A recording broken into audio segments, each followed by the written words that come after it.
Hello and welcome to Cooking the Books with Heather. Today, we don't have a book. We're not cooking from a book. We are preparing fried okra for the freezer because while I am not a new gardener, I have never been a consistent gardener. But this year, my garden did pretty well, at least what I managed to get planted in it. And I have gotten a ton of okra. More than we can eat. Well, more than we want to eat in a week. So I've been preparing okra a lot this summer, a lot more than I normally would, because okra is kind of expensive at the store, but it grows pretty well here. We've had enough okra to eat a few times a week, and I just haven't wanted to do that much, to cook that much okra, to eat that much okra. So I decided I would save some for the winter, and I've tried this and it worked out pretty well. So I'm going to show you what I do. In here I have some cornmeal, and I'm not going to use all of this, I don't think. I'm going to use what it needs. I know, very Southern grandmother way to do it, but I'm just making up a batch of sort of breader that I'm going to use what I need from. I'm very loose with this when I'm doing it for myself, but this is about 1.5 cups of cornmeal. And now I'm going to add the same amount of, this is self-rising flour. It makes it a little bit crispier, I think, but you can use what you like. You could probably use all-purpose just fine. So that's the same amount. I was very loose with it. Of all-purpose flour. And I'm going to add probably about 2.5 teaspoons of kosher salt. I use Diamond Crystal because, and it's there's a little less salt per volume. Talk about that a lot, but it's important to be able to salt things to your taste with the salt that you use. So, and now I'm just going to mix this up, get it incorporated, and hopefully not all over the place. And because this is just dry ingredients, if I don't use all of it, I can put it in a bag and put it in the cabinet and use it next time I make this fried okra. Either fresh or for the freezer.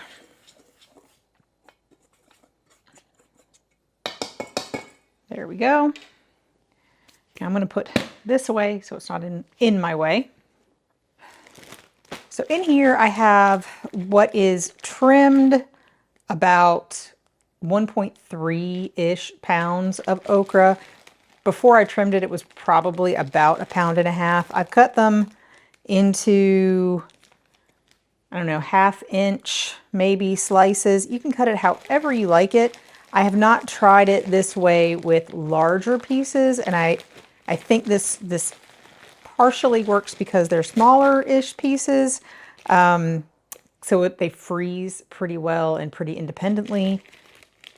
If you've tried them with larger pieces, I don't know that it would work with whole. Maybe, like the fried okra whole that we've done before.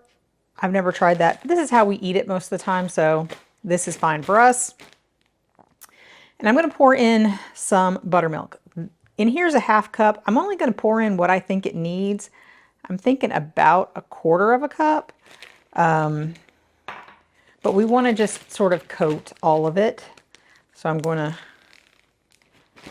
see how much I use, because usually I just pour it out of the jug, I swear.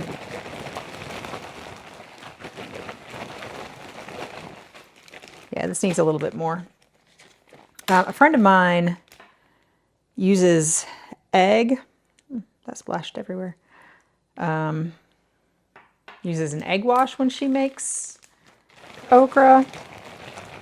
Whatever you like would be fine here, but you just want it to be a little bit wet, and that's what I'm looking for. A little bit of the buttermilk on the bag, but not really puddling in the bottom. So it was about a third of a cup, maybe a little bit more than a quarter, but less than a half. And so now all I have to do is coat this with the mixture. And I'm going to start with, I don't know, about that much, about a cup. And I'm going to toss it in the bag just like I did before.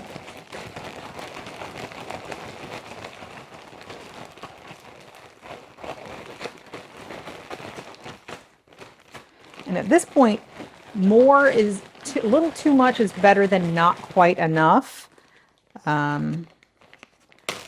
But you want it to be a little dry. I'm going to put just a tiny bit more in there because you don't want it to be all wet and sticking together.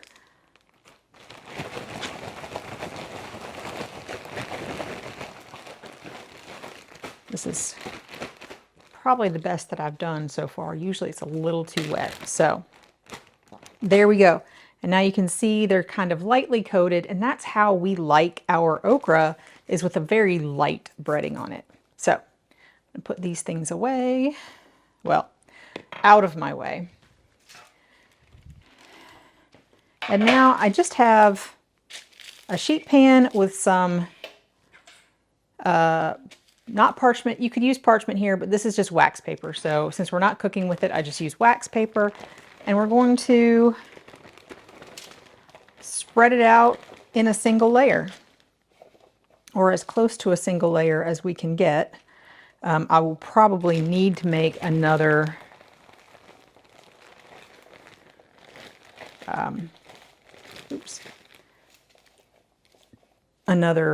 pan of this just to get it all into a single layer. Try to get some that are sort of stuck together. You can pull them apart, but it doesn't really matter because that happens when I do it fresh too, and it's fine. So there we go, about a single layer. I'm going to make another one like this with the rest of these, and this will go into the freezer overnight-ish, and it will be really easy to pull up off of this sheet pan. It will be frozen solid, and we're going to put it into a freezer Ziploc bag. You can either put it all together or separate it into the approximate amount your family will eat in one meal. I think I have some quart bags already, but I will probably just put all of this into a gallon bag just because I almost always have a quart bag plus a little bit, so, or 2 quart bags plus a little bit. So I'm going to try to avoid that plus a little bit stuff. But we will show you what this looks like when it comes out of the freezer in just a minute. And then we'll show you what we do to cook it up.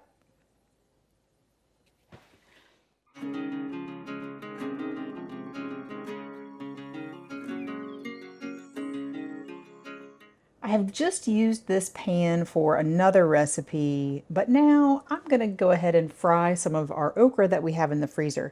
I took it out after about a day, put it in a plastic bag, a Ziploc bag in the freezer. Worked out just fine. And I'm going to be using grapeseed oil. Use whatever vegetable oil you like. Neutral flavored vegetable oil, or whatever flavored oil you want. You're cooking for you, not for me. I don't really care. So I've got about probably 1/2 inch of oil in this pan. I'm using a relatively small cast iron pan. Cast iron is good to use for frying because the pan holds the heat longer, so you won't lower the temperature quite as bad when you put the frozen stuff into the hot oil. So to check the temperature of my oil, I like to use the infrared thermometer that's on the end of this. So we're only at about 212. So we're going to let that come up on my stove, on my heat, in my pan, it's usually about medium, will keep it at the right temperature, the temperature I want, while it is frying. That may be different for you, your pan, your heat, etc. So just keep an eye on the temperature. We're looking for like a 325 to 350-ish. If I go more than what this says is 325, my oil starts to smoke, and that's just way too hot. So we're still only about 200. So we've got about 100 degrees to go. But the pan was real hot, so it shouldn't take all that long. I am currently using fresh oil, mostly, besides whatever oil was already in the pan. But I do strain my used oil through a coffee filter just to make sure I get anything that's like might be burnt or flavorful. If you use a lot of onions in your frying, you might get more onion flavor in your oil. Whether that bothers you or not, up to you. But this currently is fresh because I don't have a whole lot of oil and I've used it several times. So we're just going to start fresh right now. And for my family, if we're going to eat relatively soon, I just put some paper towels on a plate, and that's where it's going to go when it's done. If we need to hold it for a little while longer, it can go in the oven at 170 to 200-ish, and it will be fine. And for that, you might want to put it on a baking tray instead of plate, depending on whether your plates are safe in the oven or not. This is not the same batch that I did with you guys, but it was one I did before to make sure that everything worked out as I suspected it would, and it did, so that's why I decided to record this. So this is the same in all respects except for I didn't measure anything when I did this. I just did it all by feel, so I was kind of using that experience to make my own recipe and actually measure some things so you guys might be able to do it yourselves. All right, so in this we're a little over 300. This amount is probably not quite full 4 servings, but it'll be enough for my family for this meal, I believe. If not, we've got other things that can eat. It'll be fine. But so like a quart is generally 1 meal for us, a quart of veggies. So I'm going to put just 1 piece in here and see if it sizzles. Sizzling pretty good. So try to break these up before I put them in here.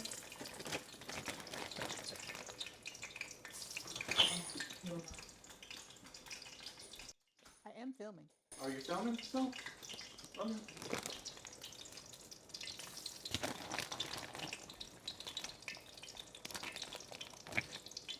That one wouldn't break up.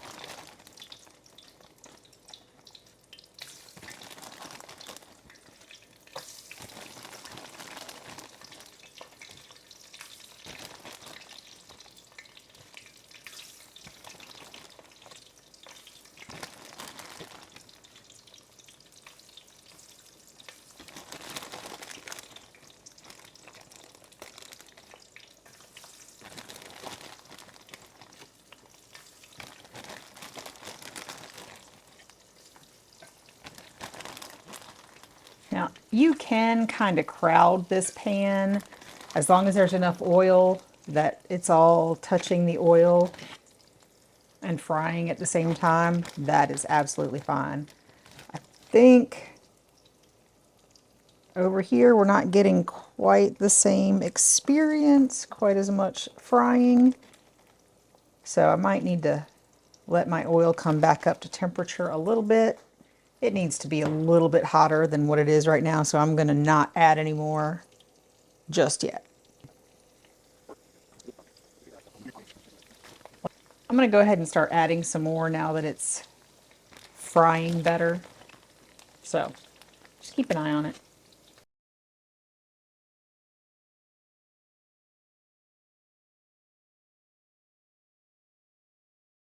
So it looks like not quite all of mine have kept all of their breading, and I think this was my first batch, so maybe I've gotten better as I went along, because my second batch worked out better, I think. Also, with the frozen okra, you probably want to not crowd the pan quite so much, because it definitely lowers the temperature more. But we're not going for a time here, we're really just going for a color. So right now I'm kind of picking out the ones that are definitely done while the rest of them finish cooking, just so they don't burn.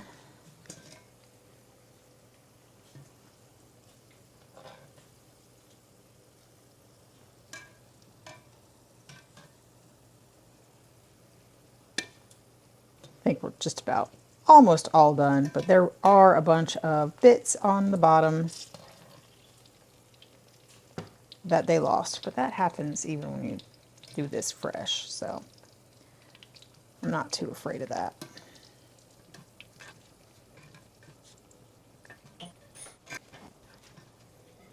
Now, the important part is it tastes good. Tastes like fried okra, just like from fresh. All right. I'm going to get this into the oven to keep warm until we are ready to eat. And turn off my heat.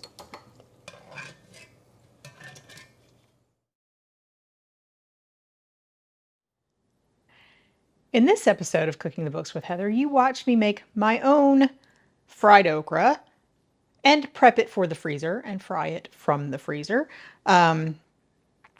This has been the way that I've come up with for making okra this summer, since I grew it for the first time and had a lot to go through. I just ended up doing it this way and tried out freezing it, and it seems to work out pretty well. I will say that the stuff that I fried on camera was not what we made with you guys. And so it was, I think, one of my first batches where I did not use self-rising flour. And I think that that makes a big difference, because the coating was a little more crunchy than the stuff that I have fried in the past with self-rising flour. Also, I said that you can't really overcrowd it, but I think that was a bad idea with the frozen okra. So when you put okra in that's been, mostly room temperature into the oil, it doesn't drop the oil temperature quite as much. So I think that was a mistake. So fry it in smaller batches if you're doing it from frozen. You don't have to. You can just fry it, put the buttermilk on it, put the coating on it, and then fry it up immediately, and it works out fine. But I had so much that I needed to freeze it, because we really love fried okra, but I don't want to make that my meal 3 to 4 times a week, which is what I would have had to do at the height of okra season.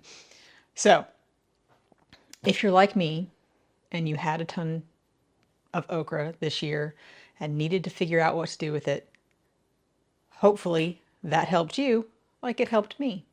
If you've enjoyed watching me make this, please give me a thumbs up, hit the subscribe button, let me know if you try this recipe out in the comments down below, and come back and watch me make something else next week.